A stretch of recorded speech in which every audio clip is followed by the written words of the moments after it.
ভারত এতদিন বাংলাদেশের ওপর দাদাগিরি দেখিয়েছে, সেই ভারতের বিএসএফ বাংলাদেশে ঢুকে কৃষকদেরকে ধরে নিয়ে যাওয়ার চেষ্টা করেছিল। সেই বিএসএফকে আমাদের বাংলাদেশের বর্ডার গার্ড তাদেরকে ধরেছে। ধরে তাদেরকে যখন নিয়ে আসবে, তখন সেই বিএসএফেরা আমাদের বাংলাদেশের বর্ডার গার্ডের ওপর কান্নাকাটি করতেছে যে আমাদেরকে ছেড়ে দেন, আমাদের ভুল হয়েছে। তাদের পা ধরে মাটিতে গড়াগড়ি লুটোপুটি করছে, কান্নাকাটি করছে, কাকুতি মিনতি করতেছে। কোথায় আজকে ভারতের সেই মিডিয়া দালালেরা? তাদের সেটা চোখে পড়ছে না? আজকে তাদের দাদাগিরি কোথায়? বাংলাদেশের বর্ডার গার্ডের কাছে ভারতের বিএসএফ তারা পা ধরে মাপ চাচ্ছে, জীবন ভিক্ষা চাচ্ছে, সেটা তাদের আজকে চোখে পড়ছে না? কোথায় সেই রিপাবলিক বাংলার ময়ূর রঞ্জন ঘোষ বিজিবির দালাল? কোথায় সে? আজকে তারা কাকুতি মিনতি করতেছে আমাদের বাংলাদেশের বর্ডার গার্ডের কাছে। তারা জীবন ভিক্ষা চাচ্ছে যে আমাদেরকে জীবন ভিক্ষা দেন, আমাদের ভুল হয়েছে, আমাদের এইভাবে বাংলাদেশে প্রবেশ করা, অবৈধভাবে আমরা বাংলাদেশে প্রবেশ করেছি, আমাদের ভুল হয়েছে, আমাদের মাফ করে দেন। তারা পা ধরে মাটিতে গড়াগড়ি করছে। আর আমাদের বাংলাদেশের লোক বিএসএফকে তারা সুসম্মানে তাদেরকে তারা মাফ করে দিচ্ছে। কোথায় সেই ভারতের জঙ্গি সন্ত্রাসী হিন্দুরা? সেটা আজকে চোখে দেখতেছে না?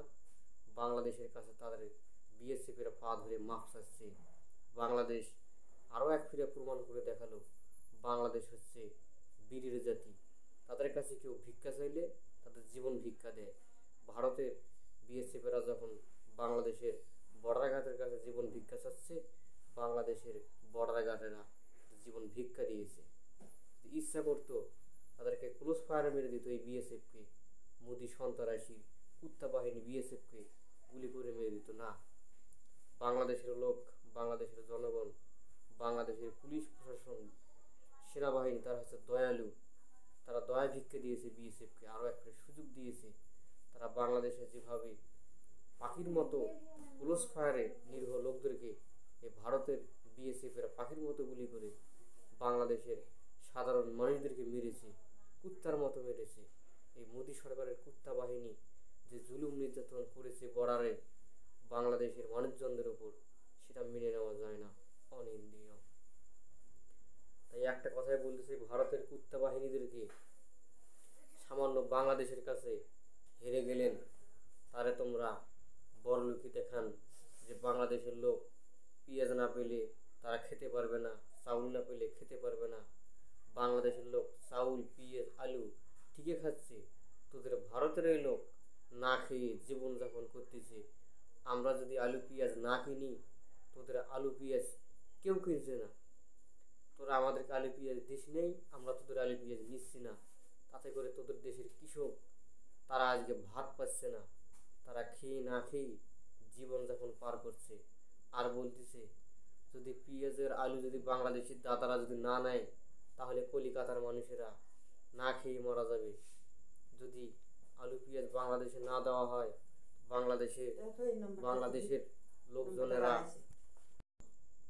কলিকাতার ভ্যানওয়ালা রিক্সাওয়ালারা বলতেছে যে বাংলাদেশ থেকে যদি দাদাবাবুরা না আসে, তাহলে আমরা মারা পড়ে যাব, আমাদের খাবার জোগাড় করতে পারবো না। বাংলাদেশ থেকে দাদাবাবুরা চিকিৎসার জন্য কলিকাতায় আসে, তাদেরকে আমরা ভ্যানে করে ট্রলিতে করে নিয়ে যাই, তারা আমাদেরকে উচিত মূল্য টাকা দেয়। তারা বাংলাদেশি দাদাবাবুরা আমাদের কলিকাতায় আসছে না, চিকিৎসা করে না নেওয়ার যদি কলিকাতায় যদি না আসে, তাহলে কলিকাতার মানুষ না খেয়ে মরবে। ভারতের দাদাবাবুরা কেন মুসলমানদেরকে বাংলাদেশ থেকে আসতে দিতেছে না চিকিৎসা করার জন্য? চিকিৎসা করার জন্য না আসতে দেয়, কলিকাতার হোটেল ব্যবসা বন্ধ হয়ে যাবে, ভ্যানালা ইস্কালা তারা না খেয়ে মরে যাবে। তাদের দেশের কলিকাতার লোকেরা, ভারতের লোকেরাই বলতেছে যে বাংলাদেশের দাদাবাবুরা যদি না আসে, তাহলে আমরা মারা পড়ে যাব। তাই আমি বলতে চাই, বাংলাদেশের কাছে যখন জিনিস বিক্রি করবেন, জিনিস বিক্রি না করলে আপনাদের দেশের কৃষক শ্রমিক, আপনাদের দেশের কৃষক শ্রমিকদের ক্ষতি হচ্ছে, না খেয়ে মারা যাচ্ছে বাংলাদেশের জিনিস বাংলাদেশের কাছে না বেচার কারণে। আপনারা বড় বড় লেকচার মারান, আর আপনাদের দেশ থেকে তারা এইভাবে কাঁদতেছে আর বলতেছে যদি বাংলাদেশের দাদাবাবুরা না আসে না কলিকাতায়, তাহলে আমাদের মরতে হবে, না খেয়ে জীবনযাপন করতে হবে। তাই আপনারা দেশ বড় জন্যে গর্ব করবেন না। বাংলাদেশে হতে পারে আমরা দেশ সংখ্যা দিয়ে কম, কিন্তু আমাদের যে একতাটা আছে সে একতাটা তোমাদের গোটা ভারতবর্ষে একতা নেই। যখন আমাদের দেশের বিরুদ্ধে ষড়যন্ত্র হয় তখন বাংলাদেশের সকল জনগণ আমরা ঝাঁপিয়ে পড়ি দেশকে রক্ষা করতে। আপনাদের ভারত ভেঙে দুটুকরো হয়ে যাবে। ত্রিপুরা আমাদের, ত্রিপুরা আমাদের, পশ্চিমবঙ্গ আমাদের, ভারতের বড় বড় প্রদেশগুলো আমাদের মুসলমানদের। সেটা আমরা অধিকার আমরা নেবই, একদিন পূরণ করি। একটা কথাই মনে রাখবেন, ঢেল ছুললে পাটকেল খাবেন, এটা কথা মনে রাখবেন। আপনাদের ওপর যে পাকিস্তান যেভাবে অ্যাটাক করতেছে, ভারতেরই দুই টুকরো হয়ে যাবে। আমাদের বাংলাদেশিদের দরকার নেই, ভারত একদিন দু টুকরো হয়ে যাবে। যে ভারতের বড়াই করেন যে মিডিয়ারা, সেই উগ্রপন্থী সন্ত্রাসী মিডিয়াদেরকে বলতে চাই, কথা কম বলেন, তাহলে আপনাদের জন্য ভালো হবে। যত বেশি কথা বলবেন, যত বেশি আপনাদেরকে মরতে হবে। কথা কম বলবেন, আপনাদের জন্য ভালো হবে। বাংলাদেশ নিয়ে আপনাদেরকে প্রোপাগান্ডা করতে হবে না। আপনাদের নিজের দেশকে আপনারা নিজে সামাল দেন। পাকিস্তানে আপনাদের দেশকে উড়িয়ে নিয়ে যাবে। শুধু মুড়ি মুরগির মতো আপনাদের দেশে মিসাইল ছুড়ে মারবে। দেখা যাবে পাকিস্তানের সঙ্গে যদি টিকতে পারেন, তাহলে বোঝা যাবে যে আপনাদের ক্ষমতা আছে। পাকিস্তান আপনাদেরকে একটা কথাই বলতে চাই, বাড়াবাড়ি ধ্বংসের লক্ষণ।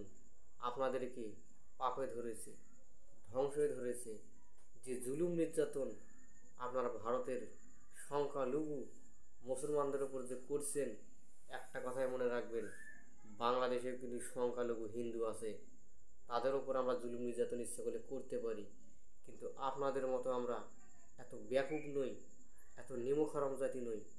আপনারা যে হিন্দু ধর্মের নাম নিয়ে যে উগ্রপন্থী ছড়াচ্ছেন, মসজিদ ভেঙে মন্দির করতেছেন, বাংলাদেশে এরকম কোনো নজিরবিহীন কাহিনী নেই যে মন্দির ভেঙে মসজিদ গড়েছে। বাংলাদেশে এরকম কোনো কাহিনী নেই। আপনারা হিন্দু নামের কলঙ্ক, সেই কলঙ্ক আপনারা, আপনার হিন্দু জাতি কলঙ্ক জাতি। আপনারা শুধু মানুষের ওপর জুলুম নির্যাতন করেই থাকেন। একটা কথা মনে রাখবেন, বাংলাদেশ নিয়ে আপনাদের মাথা ঘামার কোনো প্রয়োজন নেই।